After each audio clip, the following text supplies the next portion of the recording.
Olá, nós estamos aqui no programa Crer e Pensar, hoje num lugar especial. Não estamos aí em Manaus, estamos aqui em São Paulo, no 5º Congresso Brasileiro da Sociedade do Design Inteligente, Sociedade Brasileira do Design Inteligente, e hoje nós temos um convidado especial. Eu sou Ernesto Almeida, ele é o presidente emérito da Sociedade Brasileira do Design Inteligente, é também a pessoa que deu origem ao movimento Design Inteligente aqui no Brasil.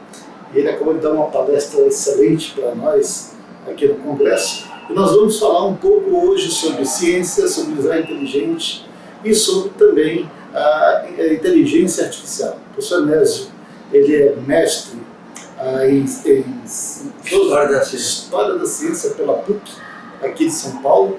Professor Nésio, seja bem-vindo ao Crer e Pensar. E eu estou muito agradecido pela sua oportunidade aqui no TDI Brasil conversar com o senhor. Prazer é todo meu, Kelson. Muito mais, considerando o fato de que eu sou amazonense. É bom saber disso, temos um amazonense aqui. Nasci em Manaus, fui criado lá, depois meu pai militar foi transferido para várias partes do Brasil e aí eu terminei ficando aqui pelo sul do Brasil. E eu tenho assistido esse programa, quando você me manda os links, eu assisto. E tenho sido, digamos assim, muito edificado, não só na parte espiritual, no caso, nós somos irmãos em Cristo, né? Mas também na parte científica, que é aquilo que basicamente nos coloca dentro desse espectro de fé versus ciência, que eu não enxergo como compatíveis. E tem sido uma bênção na minha vida poder assistir lá de Manaus um programa como aquele que você está trazendo.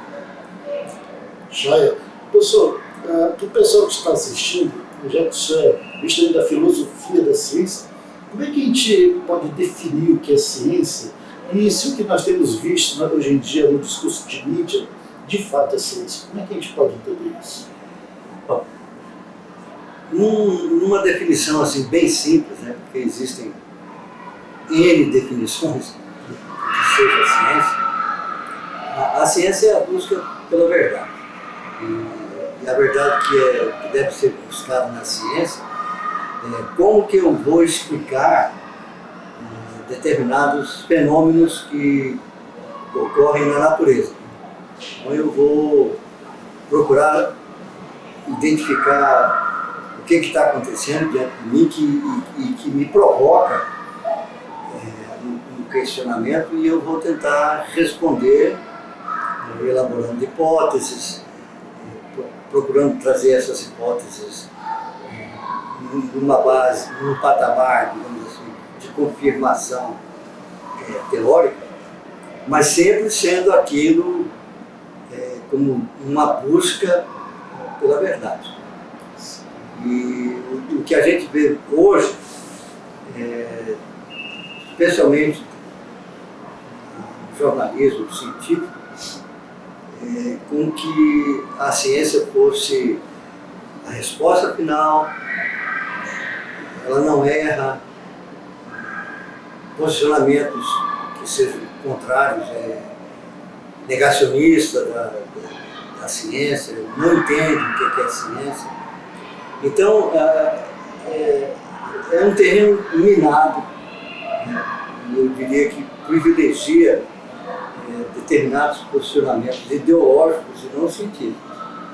Então, como o materialismo ele é muito forte dentro do meio acadêmico, isso escorre também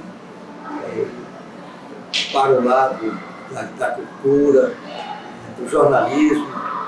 Você pode conversar com qualquer jornalista, se você falar que os paradigmas atuais estão colapsando, ele vai dizer, não, o que é isso?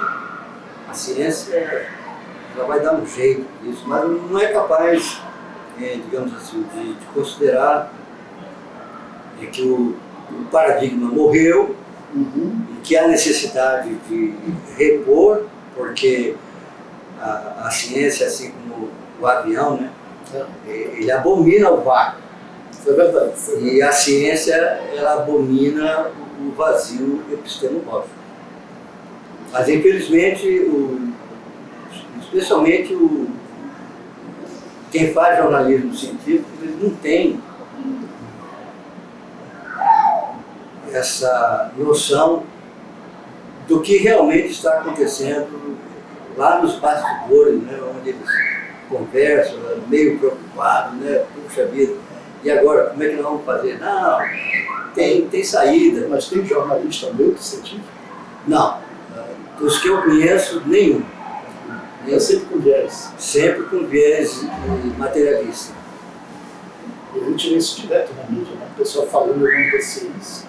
A gente não encontra ninguém neutro mesmo. E uma outra coisa que eu vejo assim, que me causa surpresa, é que determinado achado científico, ele recebe aquela bomba midiática. Uhum. E um ano, 2, às vezes até um pouco mais, 5 anos, aquilo é demonstrado como, olha, não foi nada daquilo que foi reportado. Aí o cientista, em vez de chegar e falar, olha, nós erramos, eles ficam quietos. A mesma coisa o jornalista, ele sabe que aquilo foi demonstrado como falso, que não é verdadeiro, mas ele não tem o que eu chamo de humildade jornalística, de dizer, olha, há 2, 3, 5 anos atrás, o que nós noticiamos aqui, nós fomos levados, assim, uma vontade de querer trazer a notícia, e a gente ficou muito empolgado, e não era nada daquilo. Isso me lembra, acho que uns 4 anos atrás, foi noticiado que encontraram fósforo na atmosfera de Vênus. Isso mostra que o fósforo veio para a Terra, enfim. E foi um auê na mídia. Não deu 3 semanas, saiu um outro artigo mostrando que aqueles sinais provavelmente não eram para eles. Não vi nada na mídia. Eu tenho trocado e-mails com alguns jornalistas científicos, né? E é impressionante, eu não vou dizer que seja má vontade deles em querer tomar conhecimento daquilo que a gente está mostrando para eles, mas eu, quando entro em contato com esses jornalistas, eu geralmente forneço aquele questionamento que eu estou apresentando, eu mando o link da reportagem, o link do artigo científico que foi publicado e pedir a opinião dele. Geralmente a opinião fala, olha, é só criacionista que levanta esse tipo de questionamento. Aí eu falei, olha, você vai me desculpar, mas questionar em ciência é vital, é básico. É científico. Então, é científico. Mas não há esse tipo de posicionamento. Eu vejo assim um posicionamento muito ideológico. Professor, o senhor foi um dos pioneiros do design inteligente aqui no Brasil. O professor Penésio, ele tem um blog já antigo e famoso, falando justamente sobre design inteligente, e é algo que tem sido útil para nós, para mim, várias vezes eu usei aquilo ali como fonte para ideias, porque é algo interessante, muito interessante, né, que é o nome do nosso blog. Desafiando a nomenclatura científica. Desafiando a nomenclatura científica. Desafiando mesmo. Vale a pena. Se você quiser, procura aí na internet, né, Desafiando a nomenclatura científica, você vai ver muita coisa. Tem uns artigos difíceis ali que ele escreve, difícil, mas muito bom. Mas ele é um dos pioneiros do design inteligente. E, professor, como é que a gente define design inteligente mesmo? Isso é ciência, não é? Como é que nós podemos entender de maneira simples? Olha,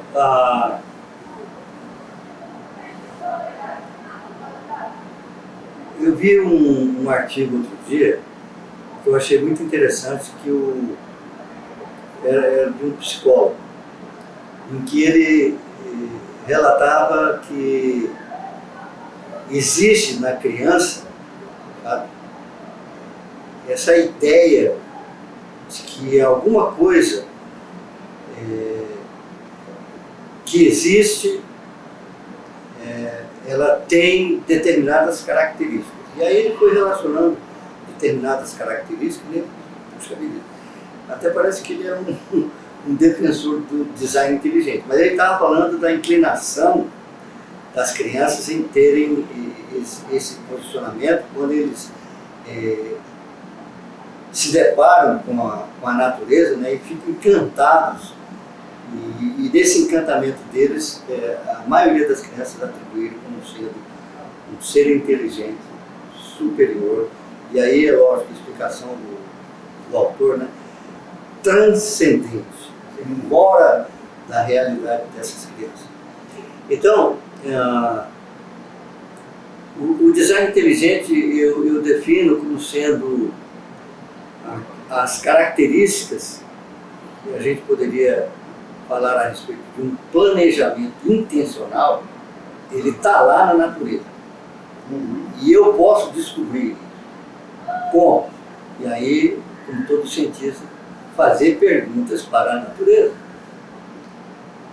Ela pode te dar muitas evidências, mas a natureza ela é muito mesquinha nas respostas.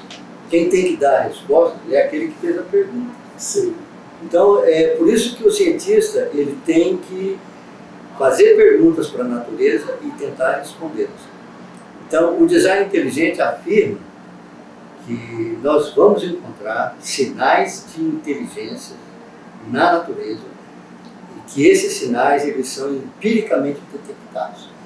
Isso é um processo científico. Como assim sinais inteligentes na natureza?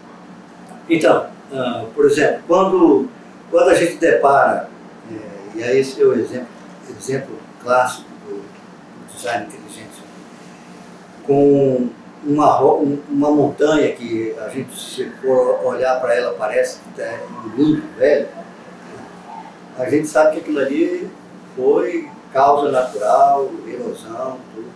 Aí você coloca uma outra foto aí lá do Monte Rushmore, nos Estados Unidos, que tem aqueles 4 presidentes, e aí você detecta logo que aquilo não foi fruto do acaso. Sim.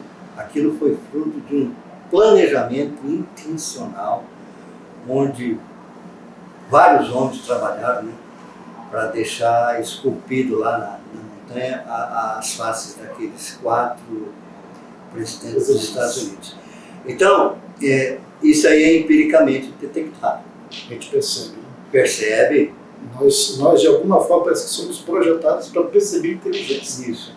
Nós somos fazedores de coisas, então percebemos como que foram feitas. Como que elas foram feitas. E as crianças percebem isso, né? Percebem. Eu fiquei impressionado com esse artigo, porque o autor, ele atribui que essa noção que as crianças têm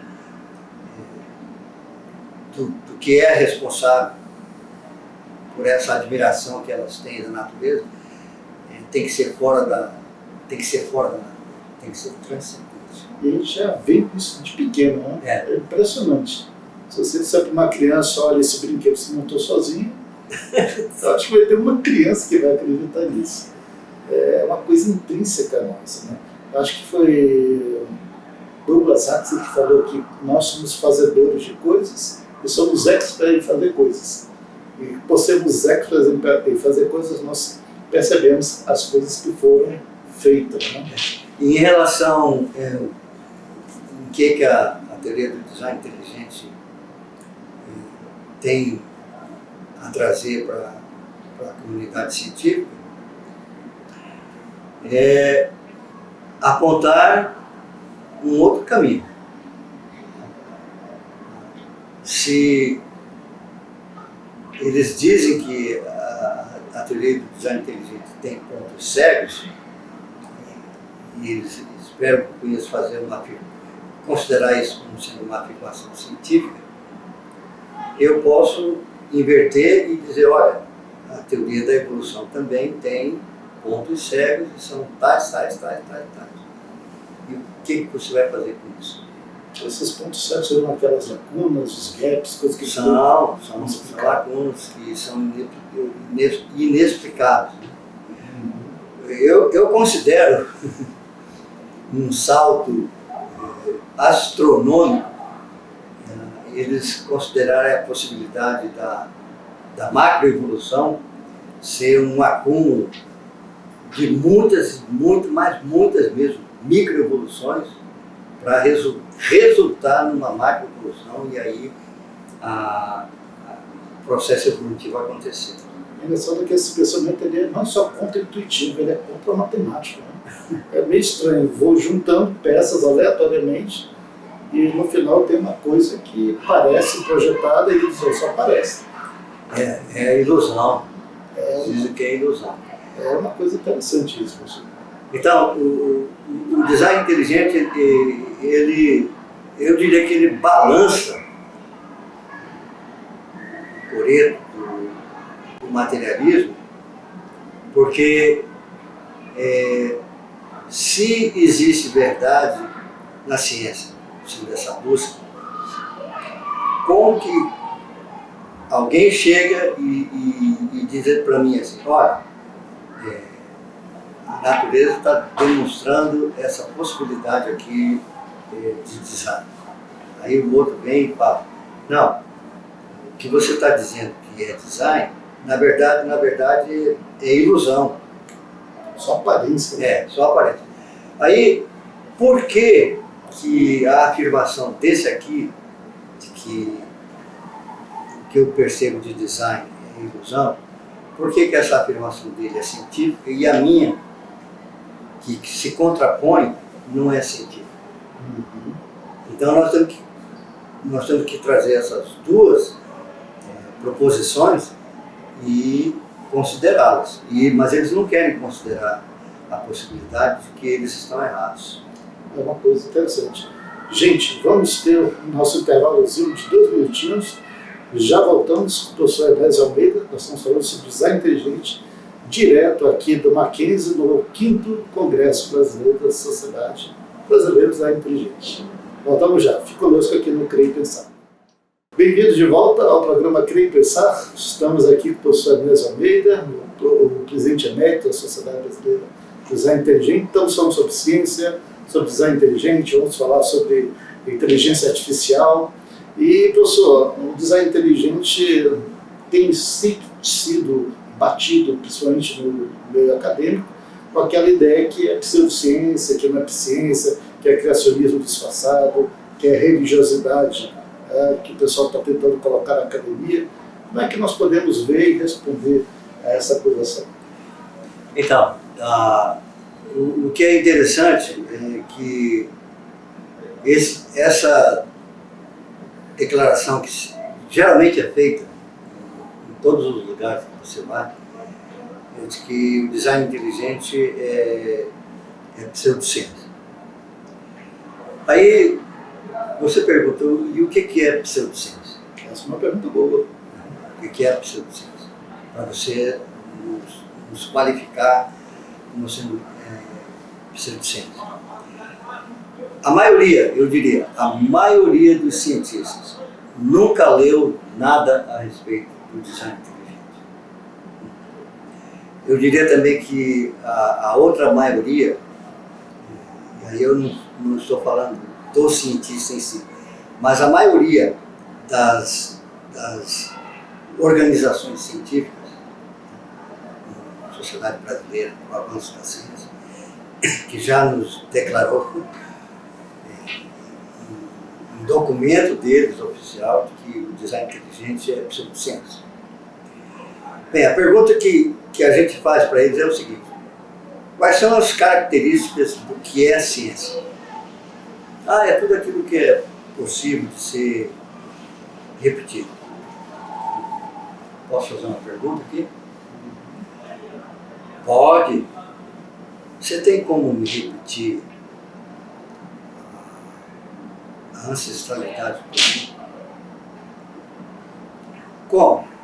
Você disse que um fato, para uma teoria ser considerada científica, ela tem que ser reprodutível. Né? Tem como reproduzir isso? Não. Do ancestral comum, né? De nós viemos. Não tem como repetir. Buracos negros, eles existem? Existem. Está na moda. Tem como repetir um buraco negro em laboratório? Ele só pode ser em laboratório. Não. Então, você quer dizer para mim que esses aspectos que são abordados por duas teorias, no caso, uma teoria sobre a vida e o outro sobre o universo, que não são passíveis de serem repetidos, e não são. Repetido aqui, está falando reproduzido em laboratório. Como que isso aí é ciência? Uhum. Então, o design inteligente, ele faz proposições. E ele faz as observações feitas, né? Faz as proposições, ele elabora hipóteses, ele diz que todas as vezes que você encontrar altos índices de complexidade, especialmente a especificada ou a irredutível, isso é um sinal de design inteligente. Pessoal, só uma pergunta aqui. Você está falando um termo de complexidade, eu não sei se estou entendendo. O que é essa complexidade? Complexidade redutível e especificada? Então, no caso da complexidade especificada, você, por exemplo, o DNA. O DNA tem aquelas letrinhas, tudinho, funciona como um código, e esse código ele é especificado. Vamos dizer, olha, esse aqui é um código, ele tem uma especificação. A complexidade irredutível, você vai encontrar determinados sistemas biológicos em que, se você tiver uma das partes daquele sistema removida, aquele sistema pode funcionar, mas ele não vai funcionar a contento. Segundo o propósito pelo qual ele existe. Né? Segundo o propósito para o qual ele existe. Mas aí, em ciência atual, não existe propósito. Se bem que eles falam a respeito de função, um determinado organismo tem função tais, mas se você questionar o cientista, ele vai dizer que aquilo ali não tem propósito nenhum. Que coisa, não? Não tem propósito nenhum. E então, na complexidade irredutível, se você tirar uma daquelas partes, o sistema não funciona a contento. Não é que deixou de funcionar na sua totalidade, ele vai funcionar. Mas o ser vivo, com aquilo, ele vai sofrer. Então, a complexidade específica seria que a gente pode, no caso do DNA, atribuir aquilo como sendo um tipo de código, né? E se alguém trabalhar, vai verificar que ele vai fazer alguma coisa nos seres vivos. E na complexidade irredutível, é aquilo que, se você tirar, você está estragando a qualidade de vida daquele ser. Entendi. Continue. Então, quando você apresenta todas essas coisas para alguns cientistas, né? Causa surpresa, porque eles dizem assim, olha, esse tipo de questionamento que você está fazendo sobre a integridade epistemológica do paradigma que nós trabalhamos hoje, esse tipo de questionamento só parte de criacionismo.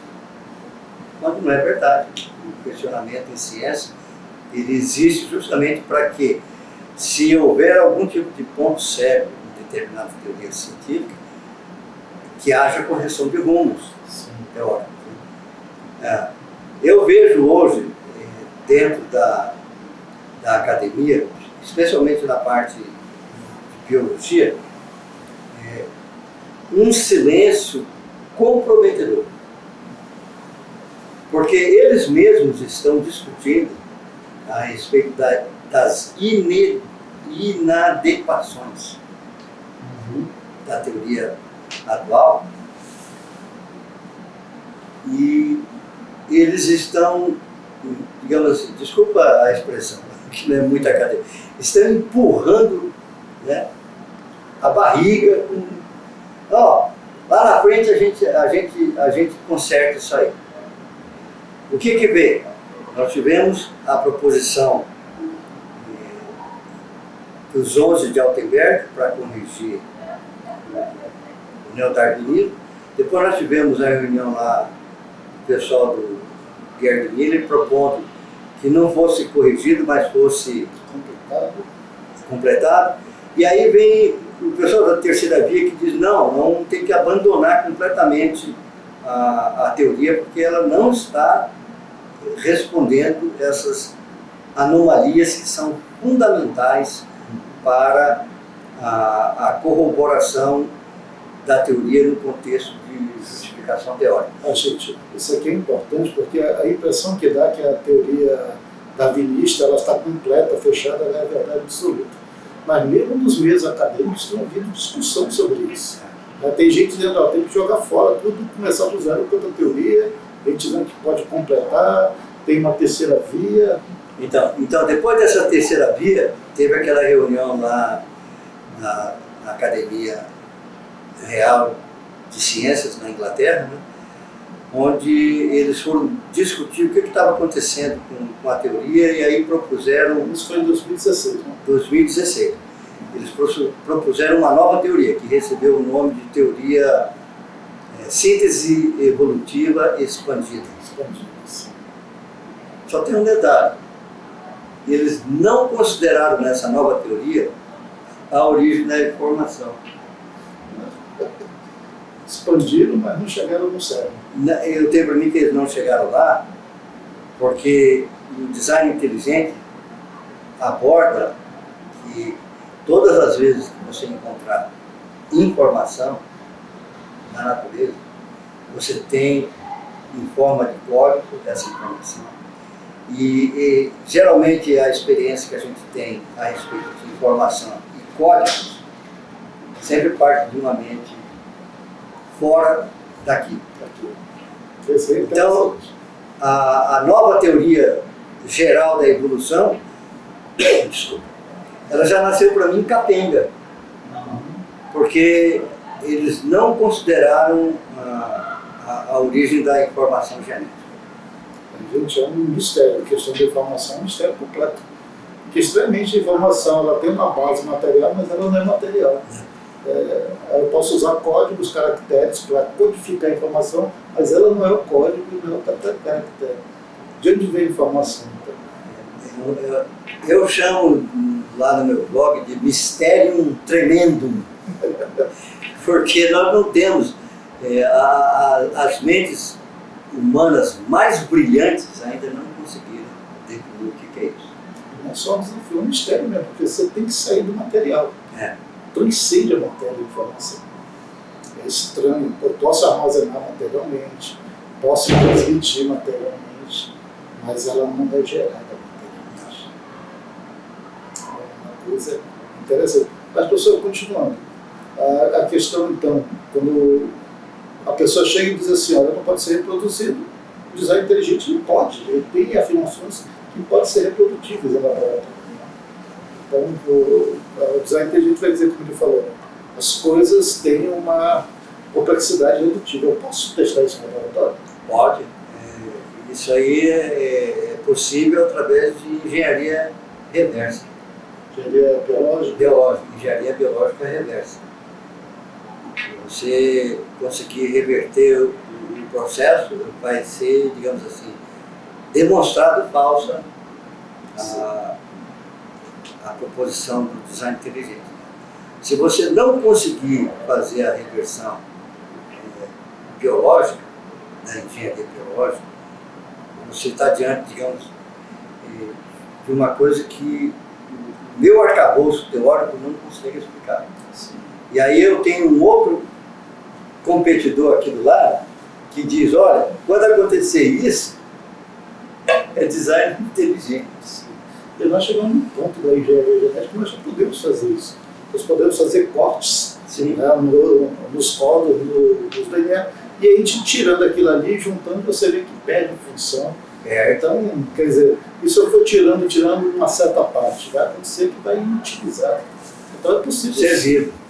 É possível reproduzir uma batalha, então é ciência. É ciência. Mas por que continuam falando que é pseudocientista, pseudociência? Eu me impressiono, o professor Marcos Weber, que é reconhecido do ponto de vista acadêmico como um cientista assim, de primeira categoria, volta e meia eu entro ali na Wikipedia, aí está lá editado. O pseudocientista Marcos Weber, e eu fico impressionado como as pessoas usam esse título como se isso automaticamente tornasse inadequado qualquer ciência que a pessoa pudesse falar. Por exemplo, o que nós estamos assistindo hoje, que eu chamo até de fantasia de menino grande, que são as possibilidades de multiversos. Multiverso. Aí, o que nós estamos, digamos assim, conversando aqui, gravando no programa, por essa teoria, está sendo reproduzido em outro espaço, em outra esfera, em outras dimensões. E o que está acontecendo? Se eu for um cientista fundamentalista, e aí me perdoem se alguém se sentiu ofendido por eu ter rotulado o cientista de fundamentalista, se ele é apegado ao rigor epistemológico, pedir para mim, Ernesto, tem alguma evidência de multiverso? Coloca aí na mesa. Eu não tenho, mas eu falo que não, isso que nós estamos aqui realizando, gravando esse programa, está se reproduzindo em outro universo, paralelo ao nosso. Mas eu não tenho como demonstrar.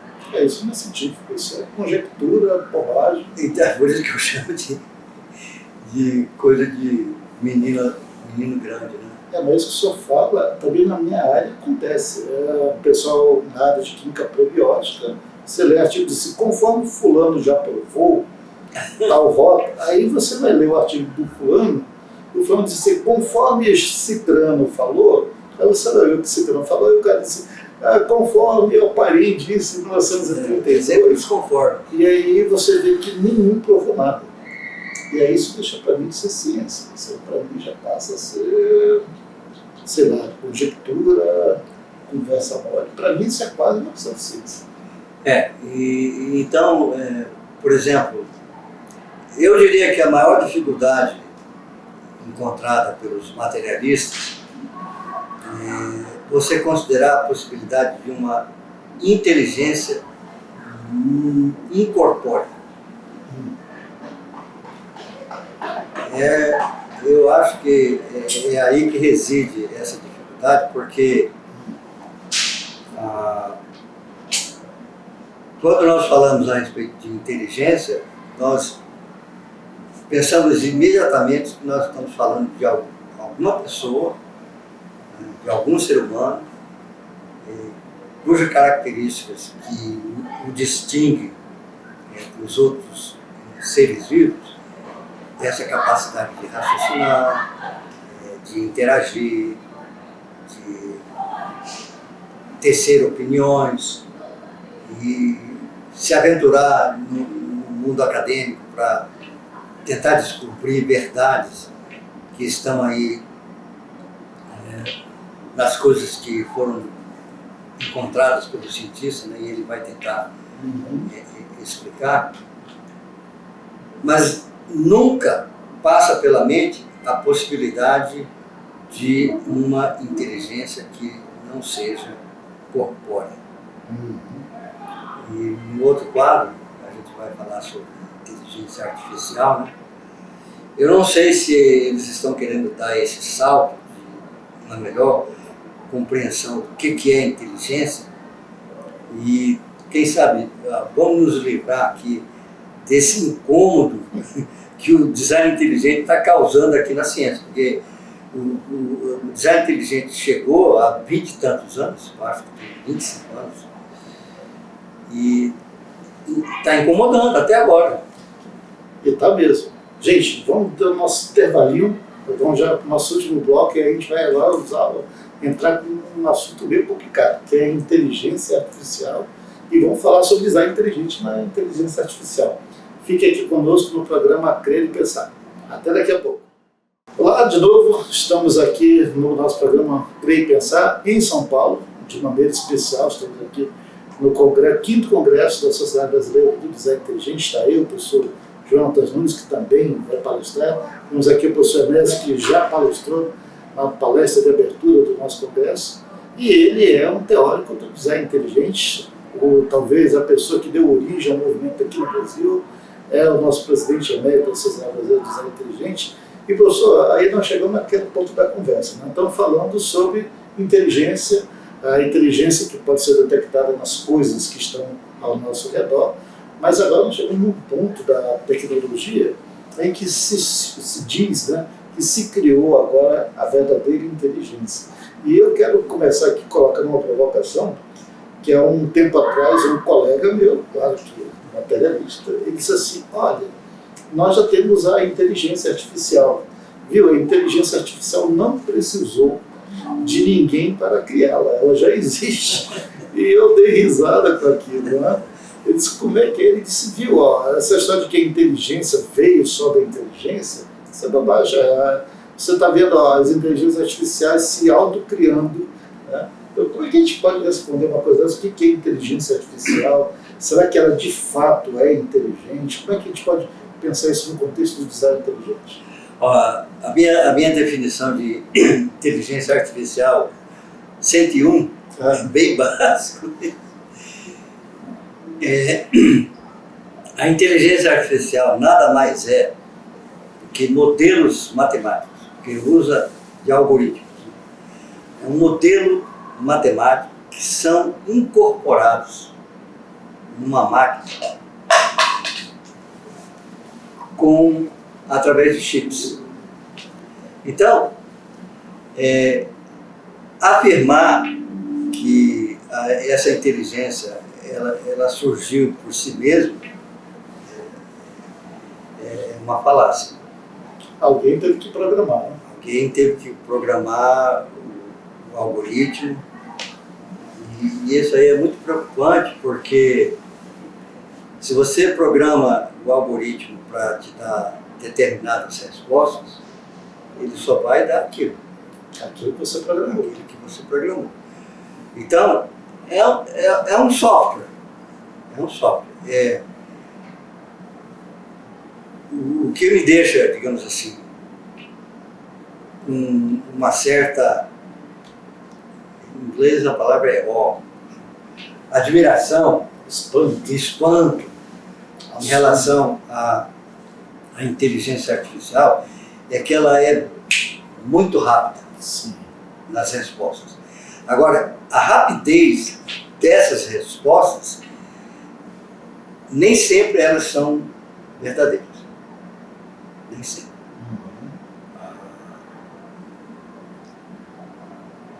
E você ter entre 3 a 27% Sim. de erros. É isso, erro de inteligência artificial? Se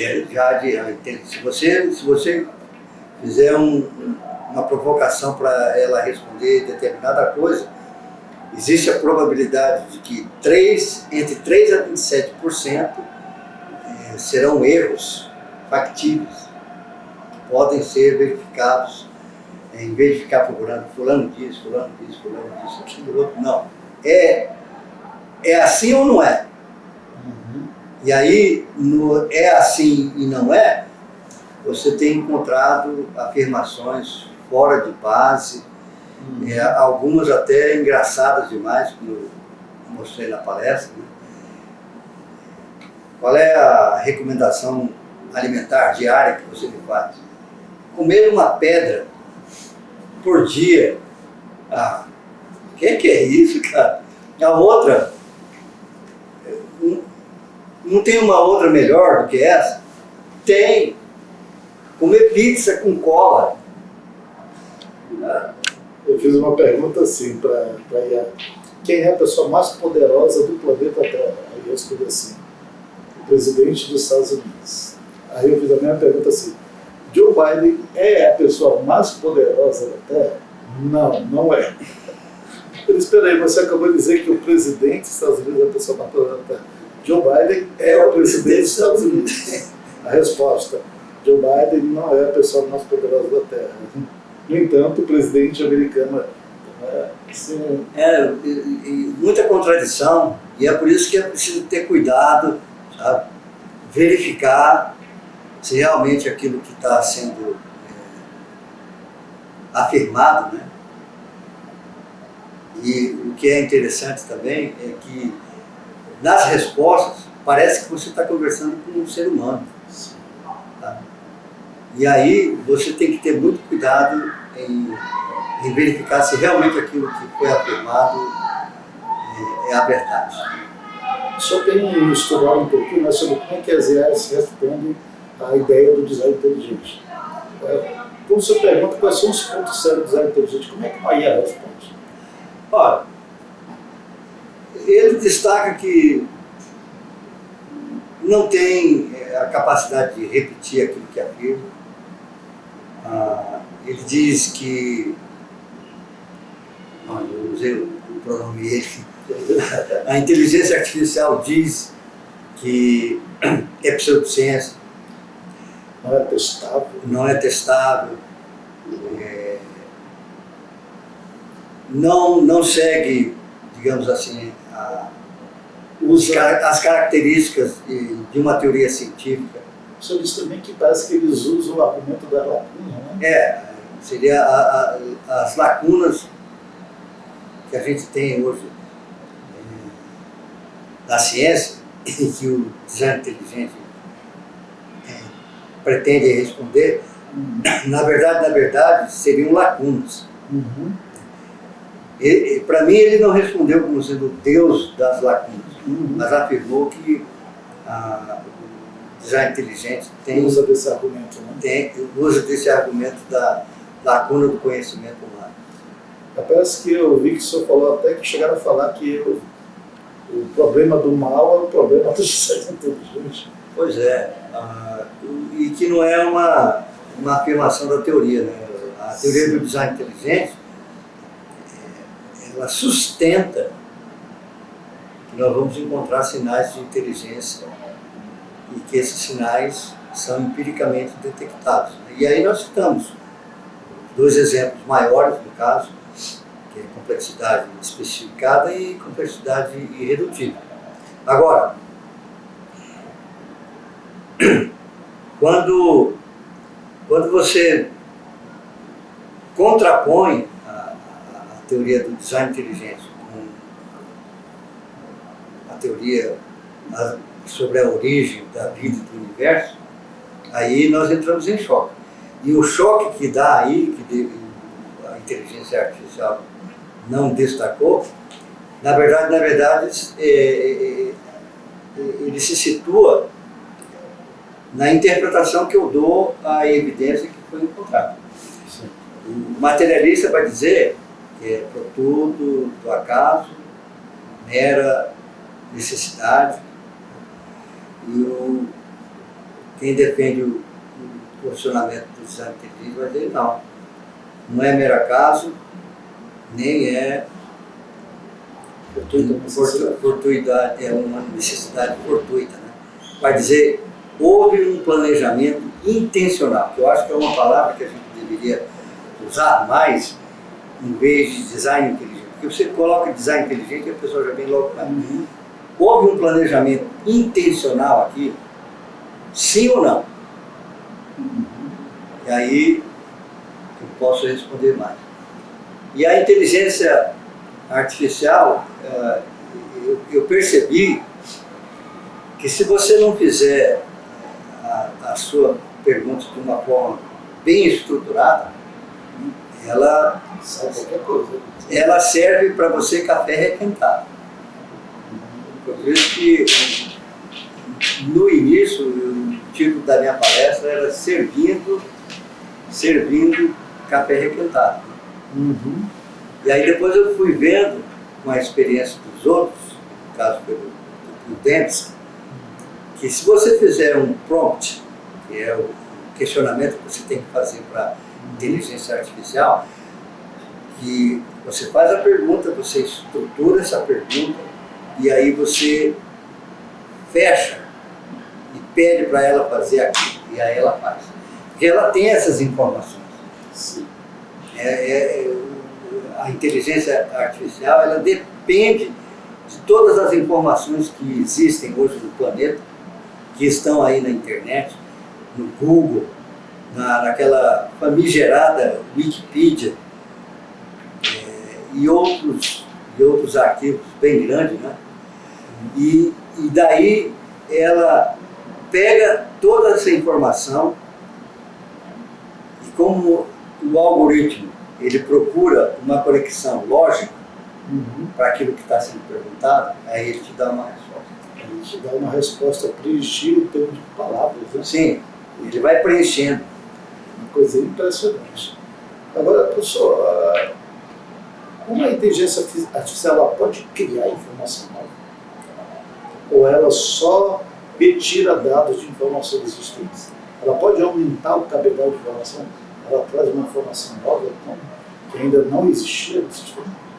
Olha, eu estou vendo com um certo, não vou dizer temor, mas eu vejo assim, com uma certa preocupação, e não é só minha, de próprias entidades científicas, no caso da medicina, né?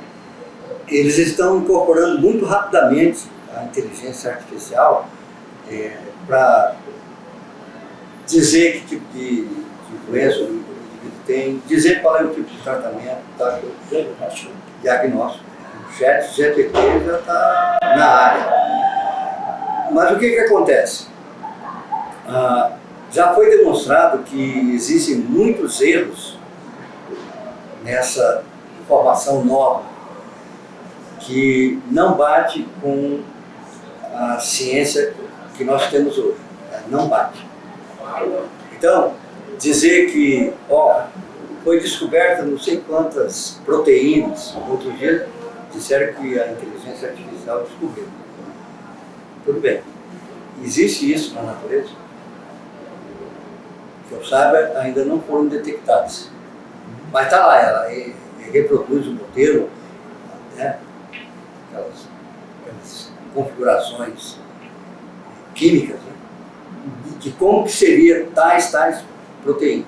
Aí eu vou lá, o cabedal de conhecimento que nós temos e as evidências, eu não tenho essa proteína. Eu não tenho. Então, eu diria que ela não cria informação. Ela é quase como que um papagaio repetindo conhecimento já adquirido, mas adornando, sabe, com outras configurações. E esse adorno dessas configurações que tem preocupado outros cientistas. Isso me lembra um pouco a própria genética, né? Que a evolução ela não cria novas informações genéticas, diminui. E para mim, quando eu penso em inteligência artificial, primeiro eu penso isso, ela não cria nova. Porque a inteligência artificial ela foi programada a partir do algoritmo preditivo de dados, ela é estocástica, ela é estatística, mas ela não consegue criar, por exemplo, na minha área, a gente pode trabalhar com doctrine molecular, multidados, centenas e centenas e centenas de proteínas, com centenas e centenas de alvos biológicos moleculares. A gente vai trabalhar com 60 mil fármacos para alguns sítios biológicos. Humanamente não dá para fazer isso, é muito tempo. Mas a IA consegue fazer. Ela pode, depois de fazer aquilo tudo, dizer assim, quais têm maiores energias, mas ela não diz, ela não diz assim, olha, eu analisei eu cheguei à conclusão que tem S de maior e geral. Eu tive que colocar todos os dados para ela, o que é energia, quais são as melhores, quais são as piores. Eu coloco um arcabouço de informações e ela, nesse arcabouço de informações, ela consegue fazer muito rapidamente. Sim. O que eu levaria muito tempo, mas chegaria talvez a menos conclusões, talvez até melhores, porque nós temos a capacidade de insights. E até onde eu saiba, IA não tem. Não. E uma outra coisa que está preocupando o pessoal da inteligência artificial é como ela depende dessas informações que estão guardadas aí no Google, guardadas na Wikipedia, guardadas em outros depositórios de dados, né? O problema de copyright. Então, eles estão pensando que entre 2023 e 2026, se esse problema de copyright não for resolvido, eu não tenho mais como fornecer dados para ser incorporado em alguma linguagem, em alguma grande linguagem, né, de inteligência artificial. E aí, vai morrer a inteligência artificial? Eu creio que não. Tem para mim que o que já existe está sendo, nesse momento, gerado e a custo de milhões e milhões de dólares. Cara. Eu fiquei impressionado. Uma semana do Google, para responder uma pergunta, gastou 7 milhões de dólares. Em uma semana. É uma nova corrida ao ouro, então. Então, eles calculam que pelo menos trilhões de dólares serão suficientes para levar adiante o progresso da inteligência artificial, chegar naquele ponto que eles dizem que vai superar a mente humana. Outra coisa, eu não vejo a grita do pessoal da ecologia gritar contra o pessoal que está trabalhando com a inteligência artificial, que gasta muita energia, cara. Gasta muita energia. Gasta energia de cidades americanas, que, digamos assim, puxa vida, para responder essa pergunta, que você gastou um dia de consumo energético da nossa cidade, e as cidades americanas que deram para determinados grupos para fazer pesquisas com inteligência artificial, deram aqueles benefícios fiscais, isenção, eles não estão conseguindo pagar as despesas da energia que vem para eles. Porque o governo tem que pagar os impostos.